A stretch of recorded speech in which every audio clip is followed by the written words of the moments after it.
Let the redeemed of the Lord say so. Pagpalain po ng Diyos ang kanyang salita. Dakilang Diyos, kami po ay nagpapasalamat. Kami po ay nagpupuri sa oras na ito, sa inyong biyaya sa amin. We thank you, Lord, for another year na ibibigay niyo po sa amin, Panginoon. Another year of opportunity to worship you and to serve you, Lord. Ining po namin, Panginoon, na laging pangunahan po ninyo. Bigyan niyo po ng kalakasan. Mga bawat kapatiran namin may karamdaman, bigyan niyo po sila ng kagalingan, Panginoon. Tulungan niyo po kami at patnubayan sa oras na ito. Kayo po siyang laging manguna, kayo po siyang laging maitaas. At sino man sa aming kalagitnaan hindi pa nakakatiyak ng kaligtasan o buhay na unanggan, ay may bahagi po namin sa kanila ang mahalagang mensahe po na ito, Panginoon. Ang lahat ito ay aming hinig at dalangin sa tanging pangalan ng aming Panginoon Jesus. All the people say, thank you. Please be seated. Another more verse in Psalm 107, verse number 21 up to verse number 24. Are you with me? Psalm 107, verse number 21 up to verse number 24. Sabi niya, oh, that men would praise the Lord for His goodness and for His wonderful works to the children of men. And let them sacrifice the sacrifices of thanksgiving and declare His works with rejoicing. They that go down to the sea in ships, that do business in great waters. These see the works of the Lord and His wonders in the deep. Nais kong pamagatan ng ating pag-aaral ngayong umaga, why we give thanks to God as His people. Why we give thanks to God as His people. Bakit kailangan tayo magpasalamat sa Diyos bilang tayo na mga tao o tayo ay anak ng Diyos? You know, si William Bradford, na siya ay leader and separatist, settlers of the Plymouth colony in Massachusetts. He was elected 30 times to be the governor after John Carver died. And he was the second signer and primary architect of the Mayflower Compact in Princeton or Provincetown Harbor. His journal was published as of Plymouth Plantation. Bradford is credited as the first to proclaim what popular American culture now view as the first Thanksgiving. Alam mo kung ano sinabi niya? Sabi ni William Bradford, inasmuch as the great Father has given us this year as an abundant harvest of Indian corn, wheat, peas, beans, and squashes, and garden vegetables, and has made the forest to abound with game, and the sea with fish and clams, and inasmuch as He has protected us from the ravages of the savages, has spared us from the pestilence and disease, has granted us freedom to worship God according to the dictates of our own conscience. Sabi niya, now I, your magistrate, do proclaim that all ye pilgrims, with your wives and house, on your hill between the hours of 9 and 12 in the daytime, on Thursday, 1623, and the third year since ye pilgrims landed on ye pilgrim rock, there to listen to ye, pastor, and render thanksgiving to ye Almighty God for all His blessings. Ibig sabihin, siya ang nagpasimula niyan. But actually, kung ating papansinin sa banal na kasulatan, pag pinag-usapan yan, makikita mo na yan doon sa Book of Deuteronomy pa lang eh. Na pagkatapos ng lahat ng mga mananampalataya o lahat ng mga Israelites, when they went out of Egypt, they remember what the Lord has done for them. Amen? Pero bagamat nandoon yung lahat ng yan, pero meron pa rin na nakakalimot. Kaya nga lagi sinasabi ko na ang Book of Deuteronomy is a book of remembrance, na kung saan ang Diyos laging pinapaalalahanan ng bawat sa atin. Sapagkat kasi ang tao madaling makalimot. Amen? Bukod doon sa malilimutin, makakalimutin. Na, tingnan ho ninyo mga kapatid, why Christians give thanks to God? Bakit tayo yung mga mananampalataya, nagpapasalamat tayo sa Diyos? You know, simply because the Bible says that we should. Amen? Tingnan natin kung ano sabi ng Bible. 1 Corinthians chapter 4 and verse number 7. As we establish our topic this morning. Anong sabi niyan? For who maketh thee to differ from another? And what hast thou that thou didst not receive? Now, if thou didst receive it, why dost thou glory as if thou hast not received it? Alam po ninyo, mga kapatid, naniniwala tayo na ang bawat isa ay hindi pwedeng wala tayong natanggap mula sa Diyos. Amen? Oh. Na ang ibig sabihin lang niya, sabi ng iba, minsan kasi, yung iba, bakit ako magpapasalamat? Wala naman ako natanggap. Bakit ako magpapasalamat? Di ba? Patulad halimbawa, itong nakaraang araw na yan, sasabihin mo, bakit ako magpapasalamat? Di mo naman ako binigyan ng regalo. Naunahan ho ba ninyo? Minsan kasi kapag may natanggap ka, doon ka lang nagpapasalamat. Actually, sa atin, tayo yung mga Kristiyano, tayo yung mga mananampalataya, hindi pwedeng sabihin natin wala tayong natanggap eh. Lagi tulad ng ating nasabi noong nakaraan. You know, the greatest gift that the Lord or that God has given to us is eternal life. Amen? Yun ang dakilang regalo. Kaya nga mga kapatid, every Sunday, when we come to worship, you know, we are remembering our salvation. We are celebrating our salvation. Dahil isang araw naligtas tayo. Kaya meron tayong mga pananambahan.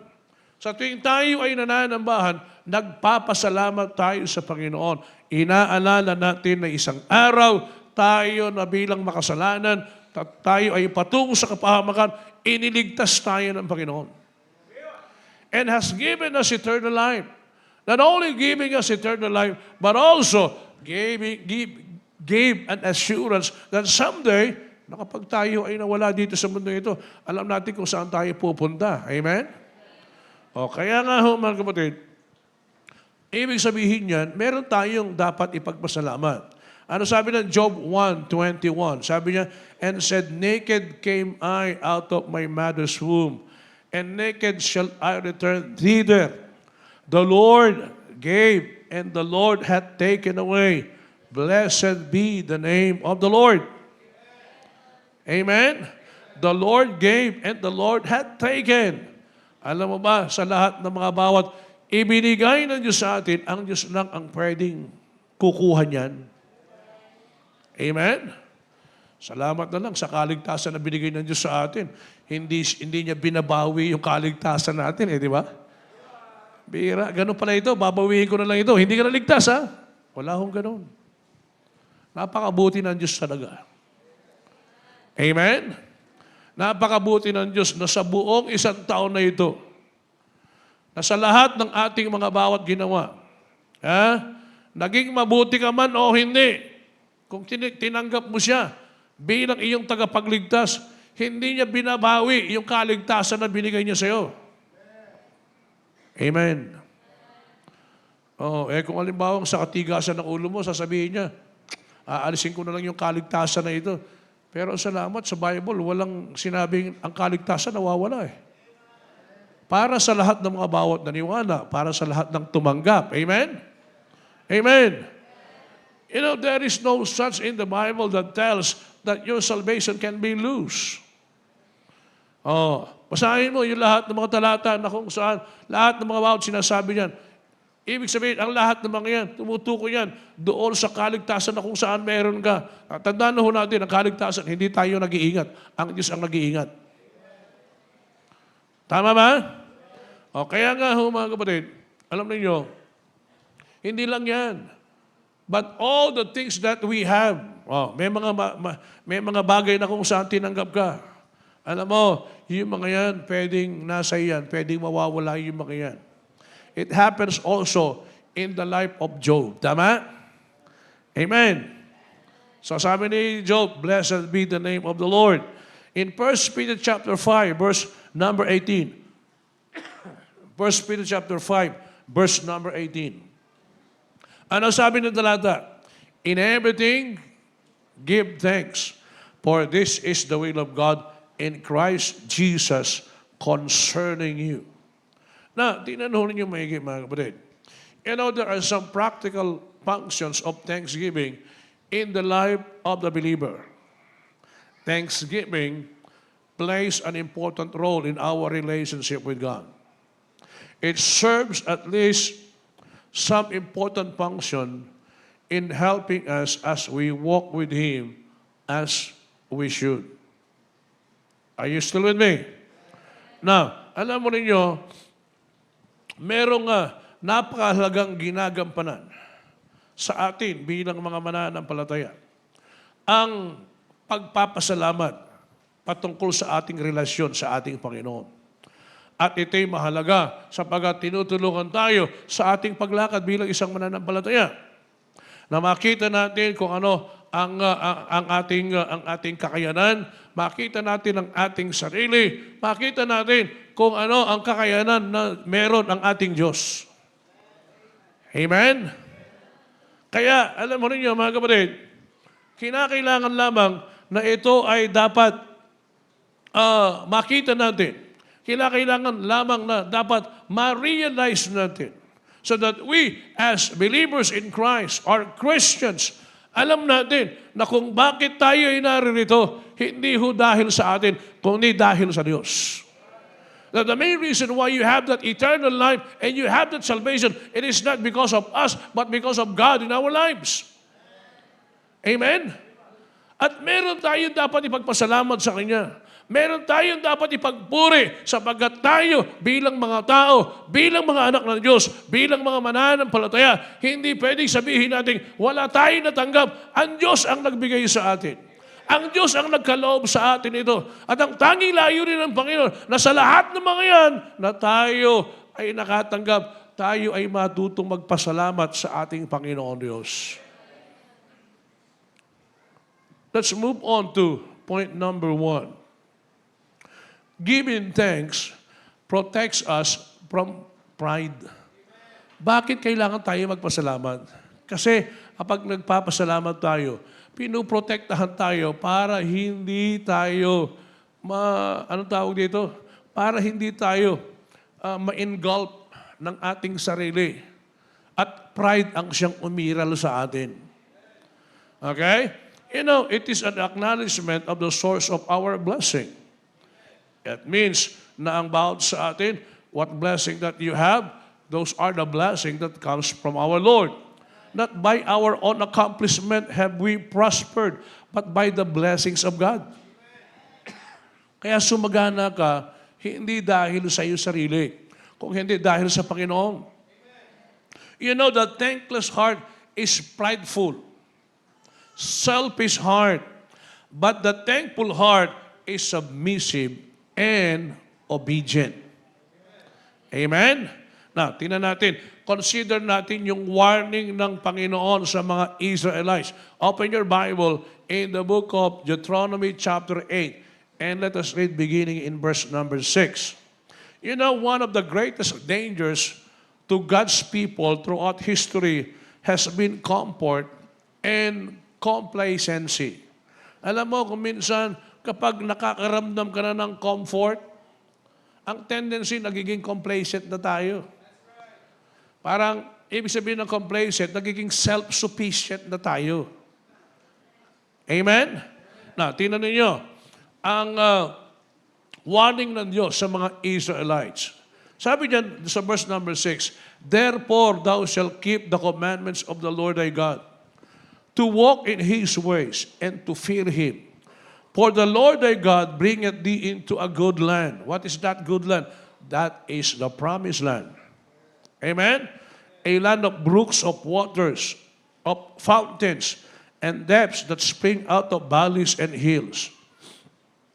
A land of wheat and barleys and vines and fig trees and pomegranates, a land of oil, olive, and honey.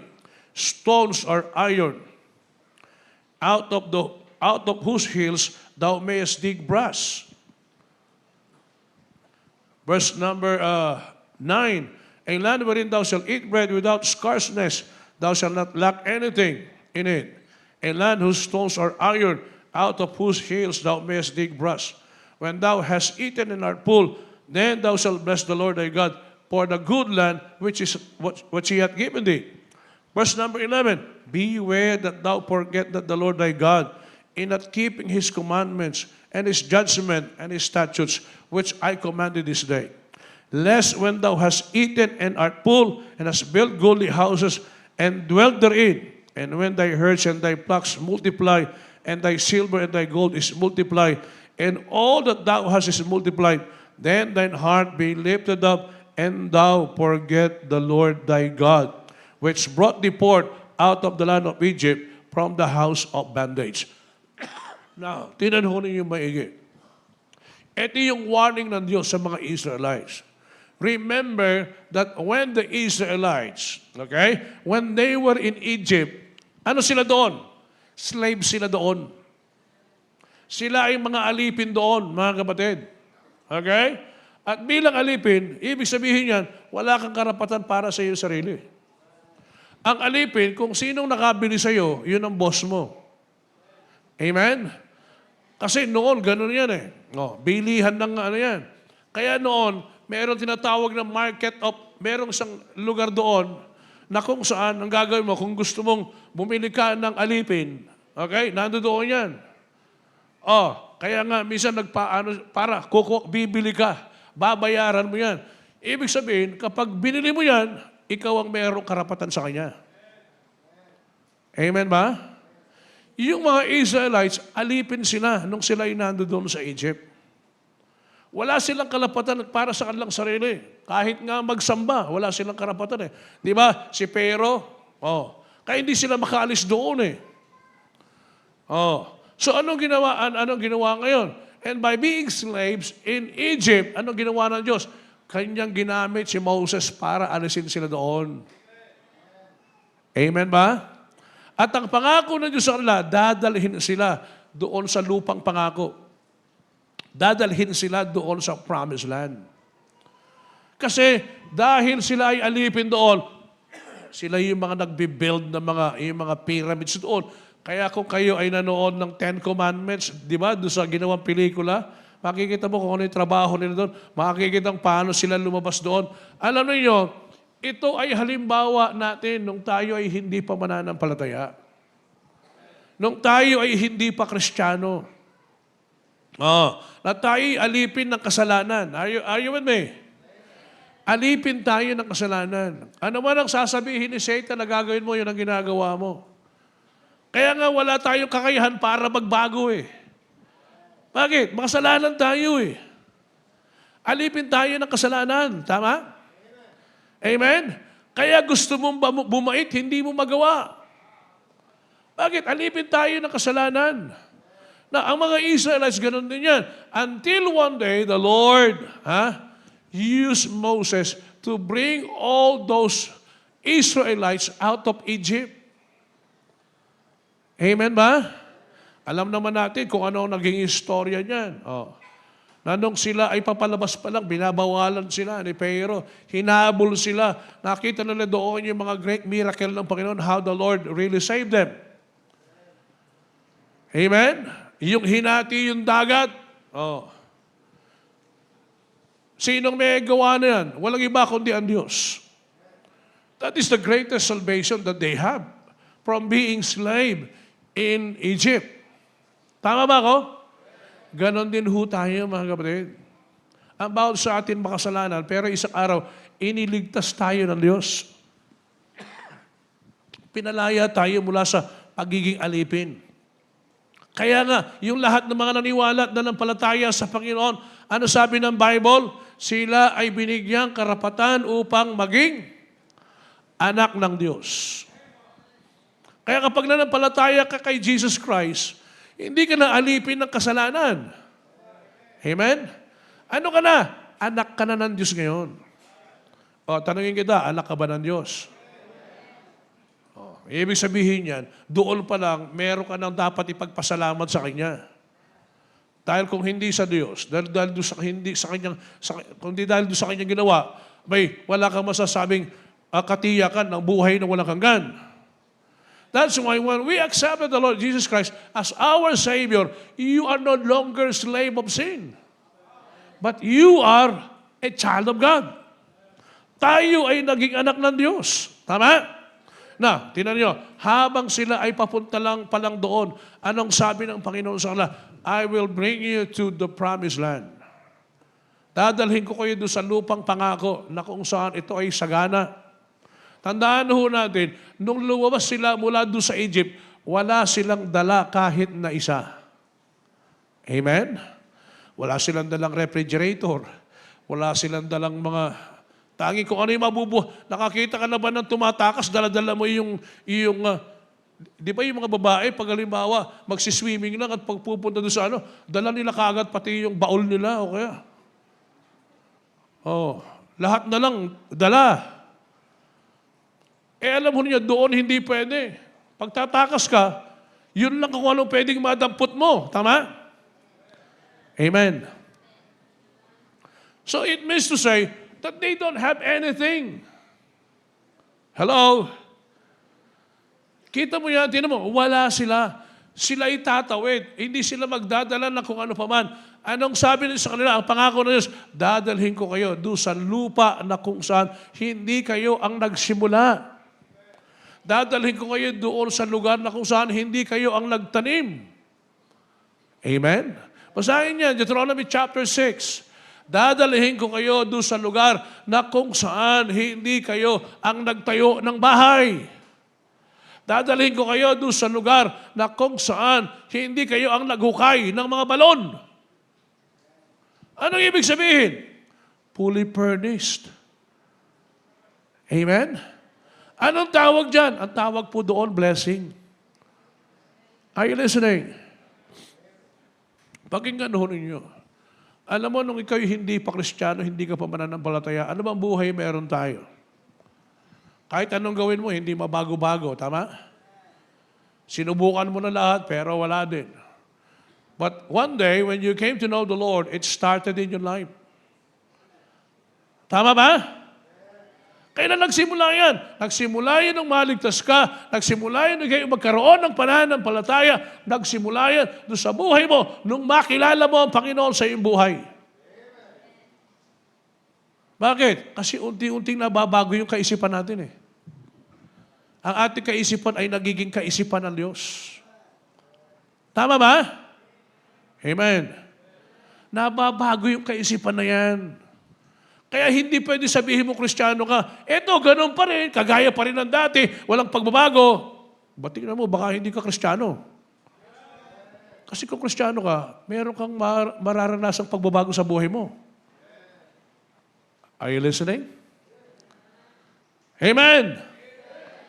Kasi kung anak ka ng Diyos, mararanasan mo yan sa iyong buhay. Kasi kung anak ka ng Diyos, makikita mo yan. Yung excitement mo bilang nakakilala sa Panginoon. Yung naisin mo na maglingkod sa Kanya. Yung layunin mo na magbigay kapurihan at kalwalatian sa Kanya. Mararanasan mo yan. Bilang isang nakakilala sa Kanya. At yun lamang ang tanging kasiyahan, kagalakan na meron tayo nung tayo ay makakilala sa Panginoon. Now, listen to this. When we got saved, nakita natin kung ano ginawa ng Panginoon sa atin. Ang promise ng Diyos sa atin, that He will bless us. He will bring us into a land of blessing. Yun ang pangako ng Diyos eh, tama? That is the promised land. Yung promised land sa atin, pakinggan ho ninyo, hindi ho tumutukoy yan doon sa mga material na bagay. Hindi. Ang blessing na yan sa buhay natin, ito yung tinatawag na balang araw, may oportunidad ka para mag-grow ka sa faith mo. Amen. mag-matured ka sa pananampalataya mo. Di ba yan ang lagi sinasabi ko? And that is the real blessing in life. When you got matured in your Christian life, susunod lang yan yung mga material blessing. Amen ba? Kaya sabi ng Panginoon sa mga ito, sabi niya, mag-ingat kayo. Baka pag kayo ay nandoon na, doon sa lugar na kung saan dadalhin ko kayo. Okay? At sumagana na kayo, ang tendency, makalimutan ninyo ako. Ang paalala, baka makalimutan natin yung blesser instead na, ang makita natin yung blessing. Amen ba? And in order for you, para makapunta ka doon, anong kailangan? Ang kailangan diyan, paghakbang sa pananampalataya. Diba ang mga Israelites, when they were in the wilderness, ano ang ginawa nila? Nandoon pa lang sila, nagsasalita, nagmamurmur na sila. Parang ikaw din, di ba? Pag may problema, ano ba naman buhay ito? Bakit kung kailan ako naging Kristiyano? Kung kailan naging mananampalataya? Akala ko pag naging Kristiyano ka, wala na itong mga ito. Yun ang akala mo. Nandiyan pa rin yung mga yan. Pero kailangan humakbang ka sa pananampalataya. Are you listening? Kala ko wala na yung mga pagsubok na ito. Nandiyan pa rin yung mga yan. Ang kailangan lang humakbang ka sa pananampalataya. Di ba yung mga Israelites ganon? Hindi na nila nakita yung pagliligtas ng Panginoon sa kanila. At nung sila'y nakaranas ng hirap, dumarating yan pag nakakaranas ka ng hirap sa buhay mo. Amen? Kaya nung sila ay nakaranas niyan, ano sabi? They began to murmur against Moses.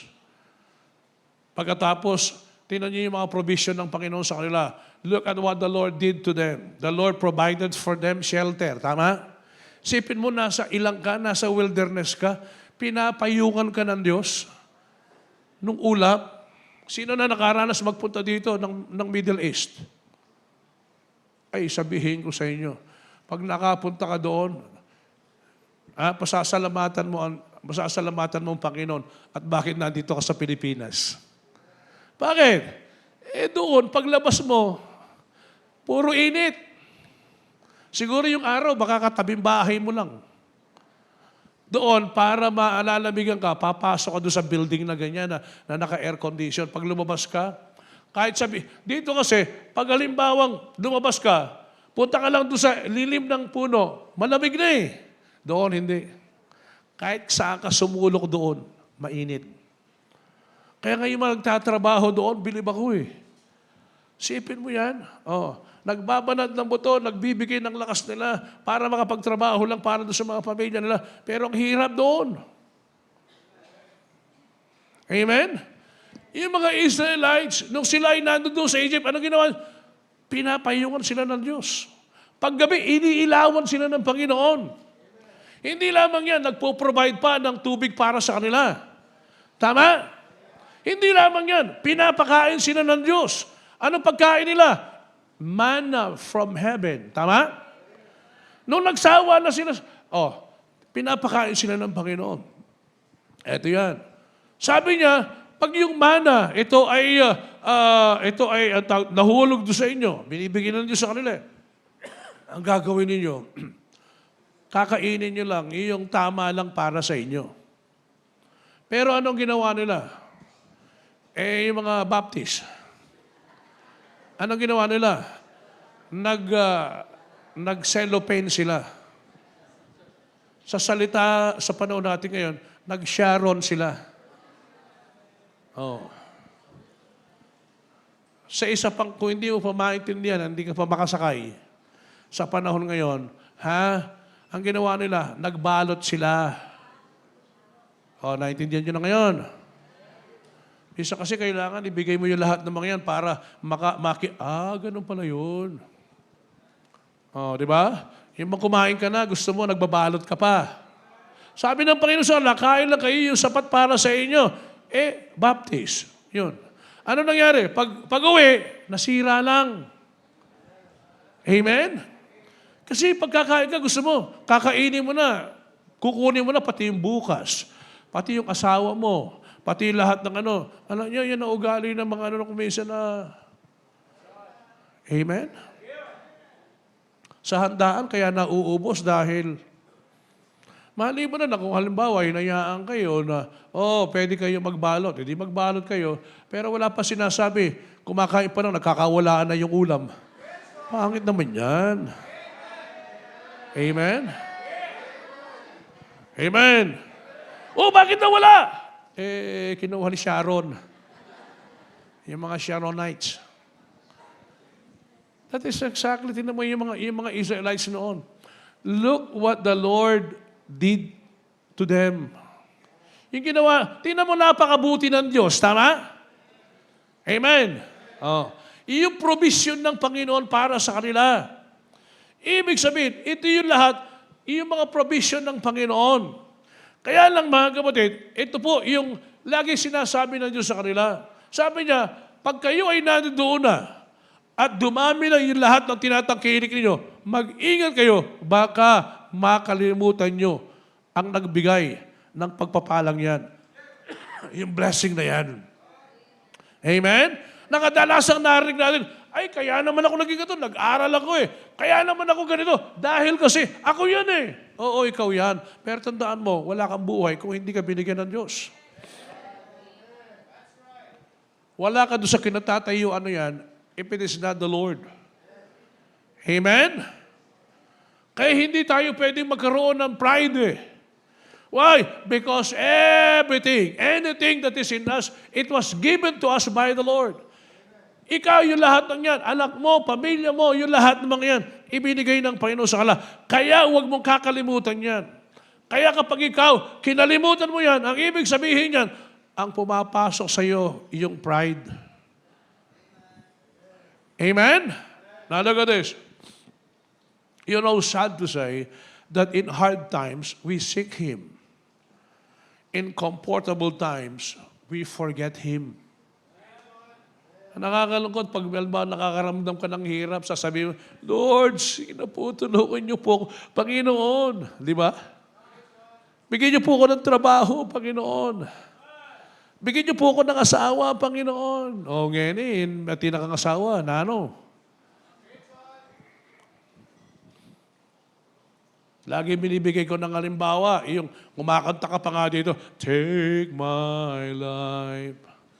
Kita nyo, nakakakanta pa ako. A living sacrifice. Nung nakapangasawa, nawala. Young people yan. Ang galing umawit. Nung nililigawan pa lang, ba'y talagang take my life? Pambihira. Ang tinitingnan niya pala, hindi ang Diyos.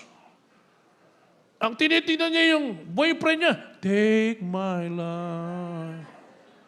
Ayun, nung nakuha, wala na. Ganun ba yun? Hindi ho, ganun dapat. Amen? Dapat, kapag mas lalo binibless ka ng Panginoon, may lalo mong pinapasalamatan siya. Humihingi ka ng anak sa Diyos nung binigyan ka. Nasaan ka na? Ginagawa mo pandahilan ngayon. Kasi po yung anak ko No. Yung mga blessing na binibigay ng Diyos sa atin, binigay ng Diyos yan para lalong inspire tayo. Na yung lahat ng mga yan, galing sa Kanya. Binigay ng Panginoon sa atin. You are praying for a business and then the Lord gave it to you. Binigyan ka ng Diyos ng lahat ng mga yan. Pagkatapos, kakalimutan mo siya sa konting halaga lang, sa konting katanyagan lang, sa konting pagkakakilala lang, makakalimutan mo ang Panginoon. Pasuko-suko ka pa ng buhay. Pagkatapos na nakalimutan mo na, yung pangako mo sa Diyos. Hindi ho, ganoon mga kapatid. Kayo mga kabataan, sa buhay ninyo, that you have surrendered yourself to the Lord. Huwag mo kalilimutan, hindi ako ang kausap mo dyan. Hindi yung nag-preach ang kausap mo dyan. Ang kausap mo dyan, walang iba kundi ang Diyos. Bawat isa atin, ang kausap natin, walang iba kung hindi ang Panginoon. Amen? Oh, kaya huwag natin kalilimutan yan. Hindi lang sana kapag halimbawa pag nahihirapan tayo, doon tayo lumalapit, hinahanap natin ng Panginoon. Pero kapag halimbawa yung buhay natin, naging comfort na, makakalimutan mo na ang Panginoon. You know, giving thanks reminds us that it is not in and ourselves that the blessing have come, but the divine providence and provision of God sa buhay natin. Amen? Remember na kung ano man ang meron ka, ang nag-provide ng lahat ng yan, walang iba kundi ang Diyos. Amen? Provision ng Panginoon sa atin. So ano kinakailangan? Huwag nating kunin sa ating sarili. Kung ano man ang meron ka, always give God the glory, not you. Ano man ang ginagawa ng Panginoon sa iyo, nagiging matagumpay ka, ibigay mo yung kalwalatian sa Kanya, ibigay mo yung kapurihan sa Kanya. Nararapat lang yan. Andiyan ba kayo? Number 2, giving thanks promotes good stewardship. Giving thanks promotes good stewardship. Look at your Bible, 1 Chronicles chapter 29 and verse number 14. Anong sabi ng talata?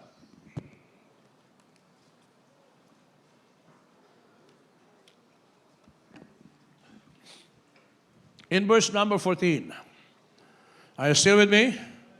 But who am I and what is my people that we should be able to offer so willingly up to this sort?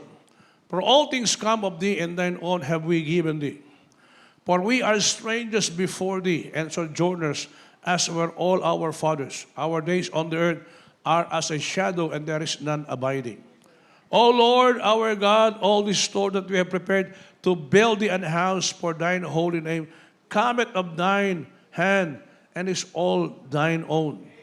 I know also, my God, that thou triest the heart, and hast pleasure in uprightness. As for me, in the uprightness of mine heart, I have willingly offered all these things, and now have I seen with joy the people which are present here, to offer willingly unto thee. O Lord God of Abraham, Isaac, and of Israel, our fathers, keep this forever in the imagination of the thoughts of the heart of thy people, and prepare their heart unto thee.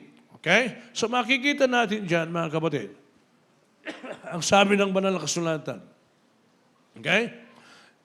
It gives us, or giving thanks promotes good stewardship. Consider how the early Israelites exemplified their good stewardship in thanksgiving. Kung paano sila nagpasalamat sa Panginoon. Makikita mo yan, kung babasahin mo yan, chapter 29, verse number 1, hindi na natin binasa, but you can read it as a reference for you para sa ating pag-aaral na ito. Na, tingnan nyo.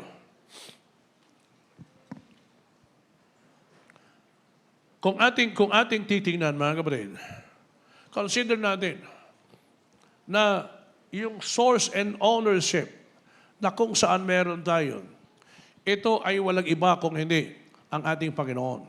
It was exemplified to us by David. Okay? Kung ating papansinin, let us consider the offering of the temple na kung saan ito ay mababasa dyan doon sa verse number 1 up to verse number 14. Na kung saan itong si David, anong ginawa niya? Ang ginawa niya, nag-offer siya ng 110 talents of gold, 260 talents of silver. Yung mga tao naman, nag-offer sila ng 190 talents of gold. Pag pinag-usapan kasi, yung talent, okay? The Roman talent consisted of 100 libra or pounds, which were smaller in magnitude than the mina. When used as a measure of money, it refers to a talent weight of gold or of silver. The gold talent is reported as weighing roughly the same as a person, and so perhaps 50 kilograms. Makikita natin dito, these are all the offerings of the people. They offer gold, they offer silver, okay? They offer all their resources.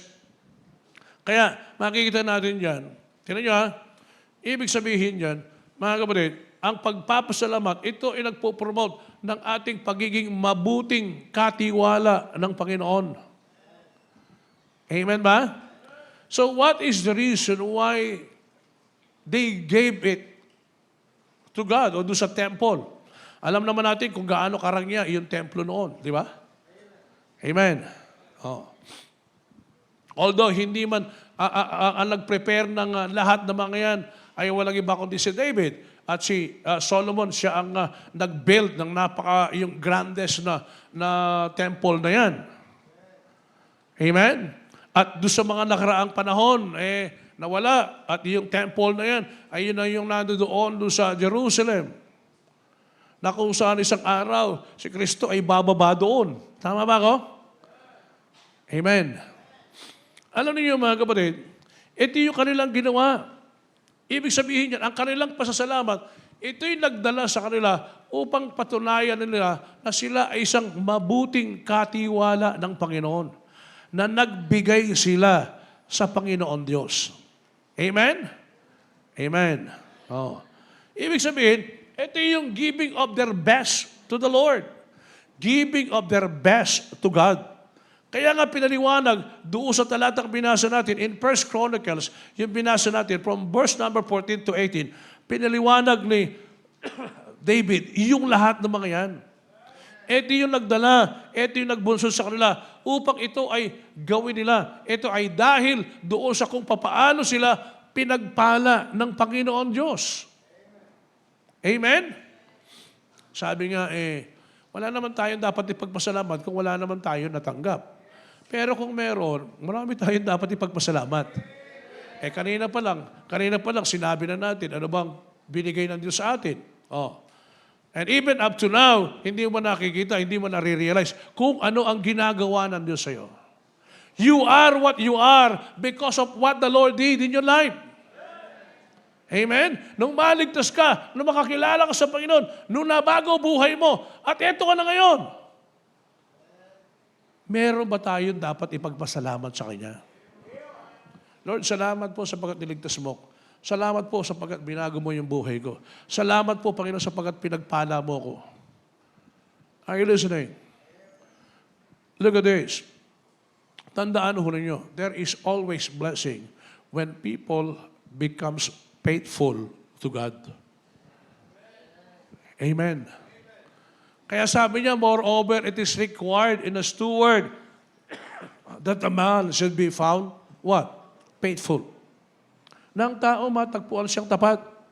Kaya nga mga kapatid, ang laging hinahanap dyan, yun ba'y tayo ay pwedeng pagkatiwalaan. Kung tayo ay pwedeng pagkatiwalaan ng Diyos, ano ba ang hindi kayang gawin ng Diyos sa atin? Lagi sinasabi ko yan. Tinanong ninyo kung ang kanyang bugtong na anak, pinagkatiwala niya, ibinigay niya sa atin, ano bang hindi kayang ibigay ng Panginoon sa atin? Can He not give the material things? Can He not give the material blessings? He can. Kasi binigay niya yung best niya sa kanya Amen? Ngayon, kung tayo ay naging mananampalataya, tayo naging anak ng Diyos, ano bang hindi natin magagawa para sa Kanya kung ibinigay na natin ang ating sarili? Maliban na lang kung hindi pa natin binigay ang ating sarili, wala tayong kayang ibigay sa Diyos. Kasi ang unang dapat ibibigay natin, sarili natin Are you listening? Di ba sabi natin that the best gift, that the best offering that we can give to God is what? Not your talent. You may be talented, kung hindi naman surrender sa Panginoon, it's nothing. Tama? You may have all the wealth of this world. Kung sarili mo hindi pa binigay sa Panginoon, hindi mo magagawa yan. Wala kang maibibigay sa Panginoon. Kaya mo ginagawa yan for your self-gratitude.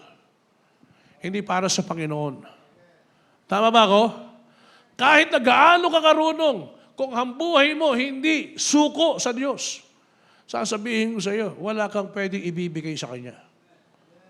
Nagbibigay ka man, pero hindi para sa hindi gratitude para sa Diyos. Kung hindi nagbibigay ka, gratitude para sa sarili mo yan. Ang mundo, ganun sila di ba? Yung mga mayaman, kaya sila nagbibigay para makilala. Wala na silang pwedeng gawin. Ang yaman na nila. Ano gagawin? Tutulong. Para ka sasabihin doon sa mga tao, para sa akin yan. Sasabihin mo lang, to God be the glory. Walang nagsasabi na ganyan. Sasabihin ng mga, hindi sa akin yan. Hindi naman Pero katunayan dyan, sino pinapakita pa rin dyan? Sarili. Amen? Oh, but actually, that is self-gratification. Mga kapatid, tandaan ho ninyo.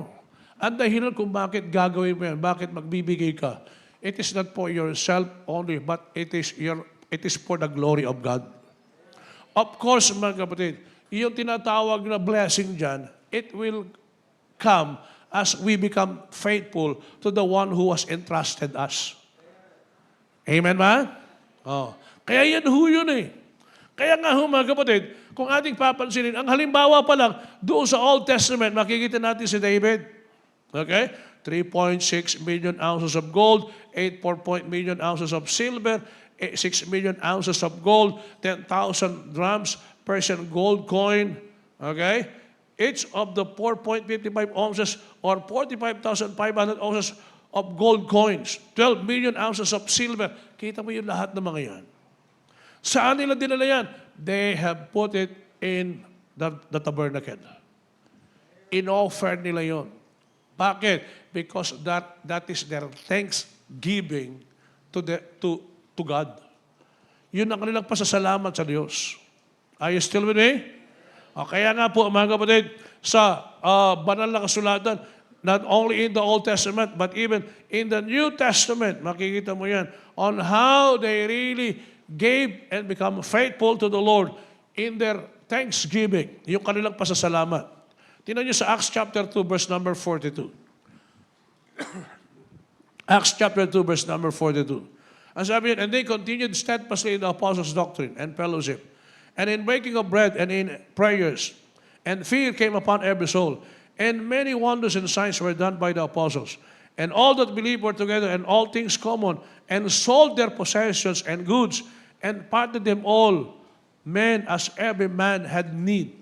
Now, tingnan nyo ha, makikita natin dito on how really they were blessed by God. Amen? That even into their giving, makikita mo kung paano sila magbigay sa Panginoon, kung paano sila tumulong, kung paano sila gamitin ng Diyos bilang isang mabuting katiwala ng ating Panginoon. Listen, if God has provided all that you have and has demonstrated that He faithfully meet your needs, there is no fear, okay, in our giving, our possession, because we know that He will always provide. Amen? Hindi ka dapat matakot. Bakit? Kasi ang Diyos ang laging nagbibigay, ang Diyos ang laging nagpo-provide ng lahat ng mga yan. Katulad na sinasabi sa atin, wala naman tayo eh. Kaya hindi nyo ba nakikita, pag halimbawa meron tayong dedication, pag nagde-dedicate tayo, ano sabi ko? Alam mo ba na higit pa dyan, kayang ibigay ng Panginoon sa'yo? Kinikilala nyo ba na yung lahat ng yan galing sa Diyos? Kinikilala mo ba kung halimbawang bahay man yan, yan ay galing sa Diyos? Kinikilala mo ba kung yan ay sasakyan, yan ay galing sa Diyos? Binigay ng Panginoon sa'yo. Kasi kung di mo kinikilala, hindi natin pwede i-dedicate yan. Kaya nagkakaroon tayo ng dedication kasi bawat isa atin, kinikilala natin yung mga ibinigay ng Panginoon sa atin. Katulad na rin yung mga nag-dedicate ng kanilang mga anak nila dito nung Sunday. Sabi ko, alam nyo, natutuwa ako dahil kasi yung mga dinedicate nating mga bata, yung mga nag-dedicate, nakita ko nang na-dedicate yun eh. Amen? Ibig sabihin, gano'n na tayo. Yung mga dinedicate ng mga bata, ang nag-dedicate, maliit pa lang yung mga yan, na-dedicate na sila dito sa church. Iba sa kanila, bagamat na-dedicate, pagkatapos mag-dedicate, hindi mo naman makikita na naman ngayon. Wala na naman sila. Pero yung iba nandirito. Nandiyan ba kayo? Pero lagi pinapaalalahanan natin yung mga yan. Lagi sinasabihan natin yung mga yan. Na kapag nag-dedicate ka, ibig sabihin yan, kinikilala mo na yung mga batang yan, bigay ng Diyos sa'yo. Amen? Bigay ng Diyos sa'yo yan. Kaya nga po, mga kapatid, tinan nyo, higit pa dyan kayang ibigay, higit pa dyan kayang ipagkaloob ng Panginoon.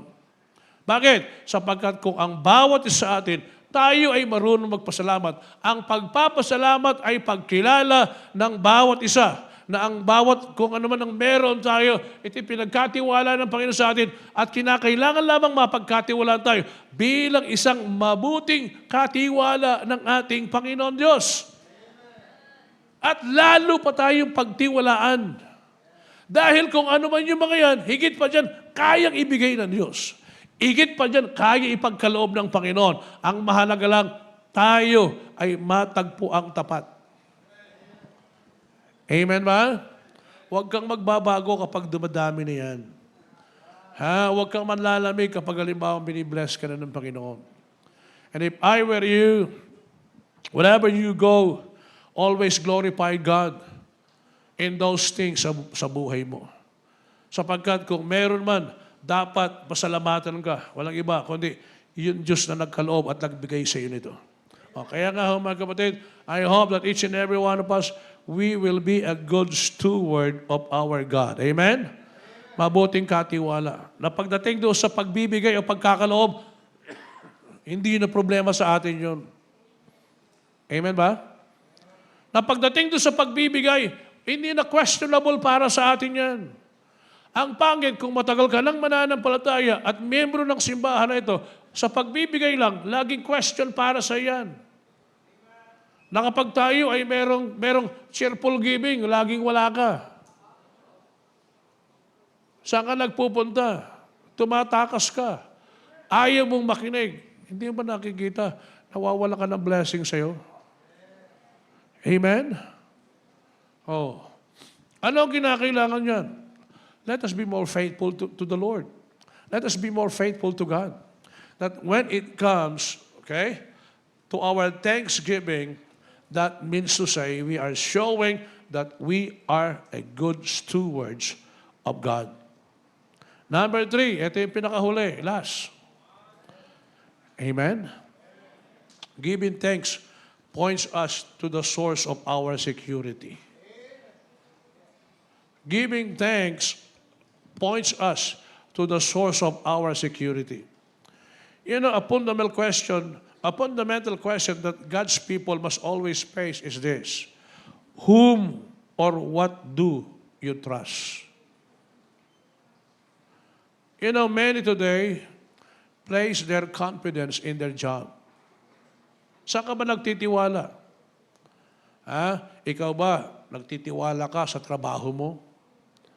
Marami ang nagtitiwala doon sa bansa nila. Marami ang nagtitiwala doon sa mga safety of investment na kung saan meron sila. At ang iba, yung confidence sila doon sa system na kung saan meron sila. Tandaan ho natin, mga kapatid. Tandaan ho ninyo, hindi ho yun ang dapat pwedeng paglagakan ng ating pagtitiwala. Alam mo kung saan ka dapat magtiwala? Walang iba kung hindi doon sa Diyos na sinasabi ng banal na kasulatan. Amen? Ano sabi ng Romans chapter 12, verse number 2? And be not conformed to this world, but be transformed by the renewing of your mind, that ye may prove what is the good and acceptable and perfect will of God. So ano ibig sabihin? Let us not be conformed to this world. You know what? Kasi ang mundong ito, anong gagawin niya? Ang gagawin ng mundong ito, kukunin yung lakas mo, lahat ng kakayahan mo, at isang araw makikita mo sarili mo na nandun ka at wala. Bakit? Dahil malayo ka sa kalooban ng Diyos. This is what I have preached last time, o yesterday ba yun, o nung Friday doon sa mga young people.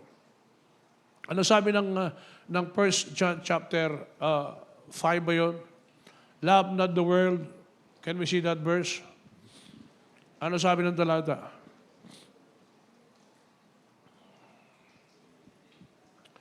First John chapter 5. Tingnan nyo dyan doon sa verse.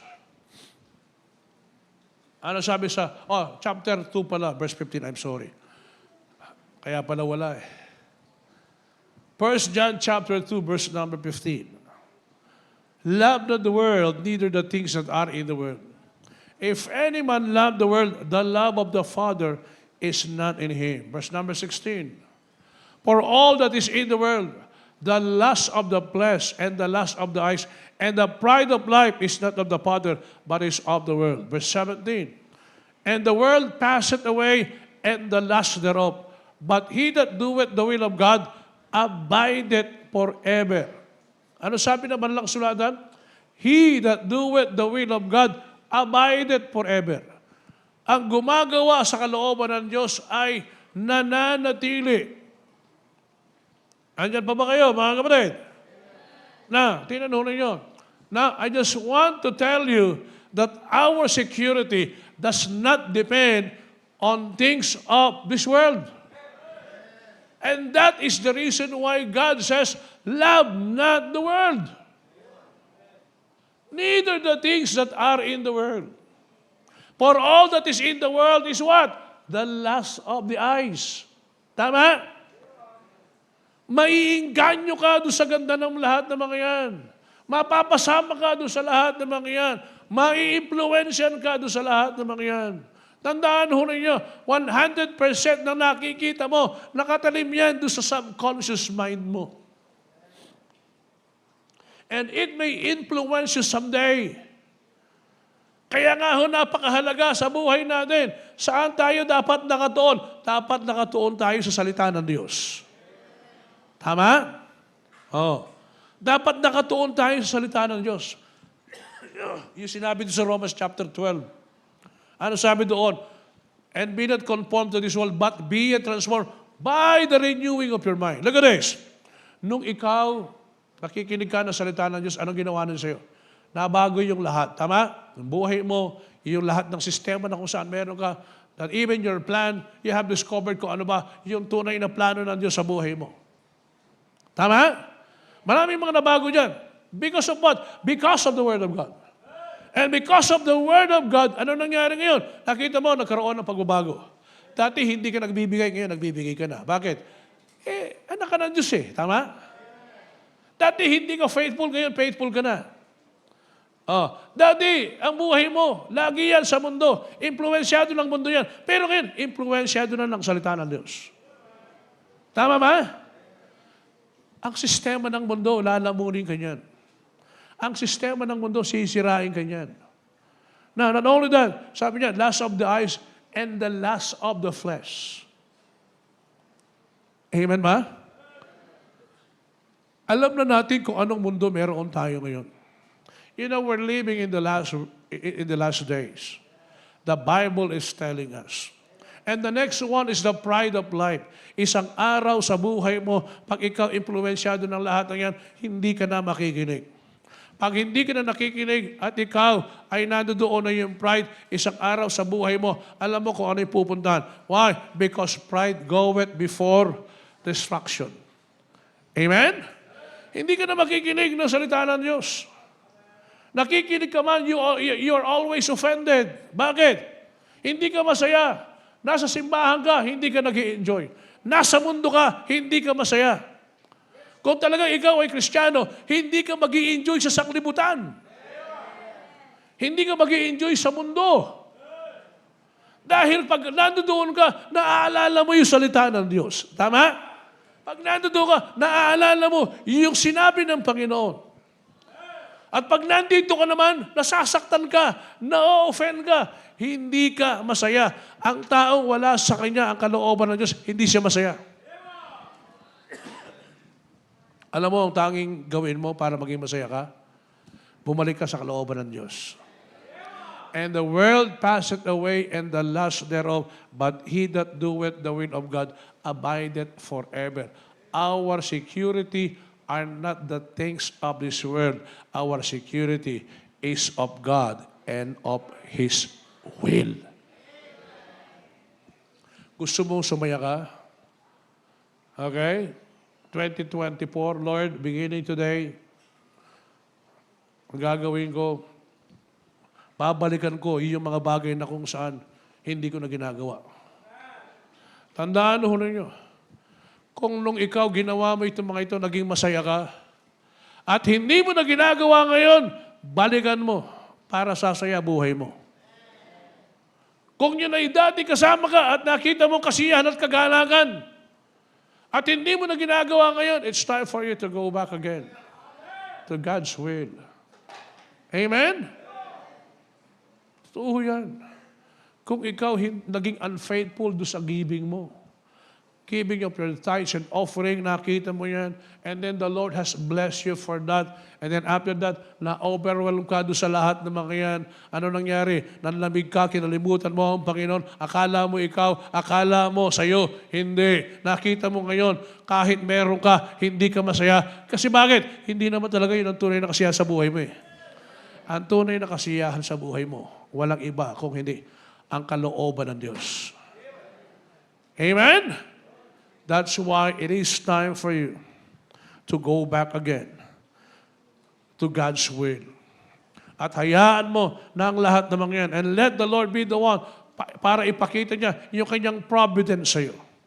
Ibig sabihin, ang pinakamahalaga sa buhay natin, sinasabi ko, that blessing does not always correspond to material things, but blessing comes from God. Blessing comes from living the will of God in your life. Sabi ng Biblia, ang lahat ng bagay dito mawawala, pero ang nananatili sa kalooban ng Diyos, okay? Ang gumagawa ng kalooban ng Diyos ay mananatili. Amen! And the world passeth away and the lust thereof, but he that doeth the will of God abideth forever. Mga kapatid, sana ang bawat isa maging mananampalataya tayo na marunong magpasalamat sa Diyos sa lahat ng mga bawat ginagawa niya sa atin. Wala tayo kung hindi lamang ang Diyos sa buhay natin. Let's all stand.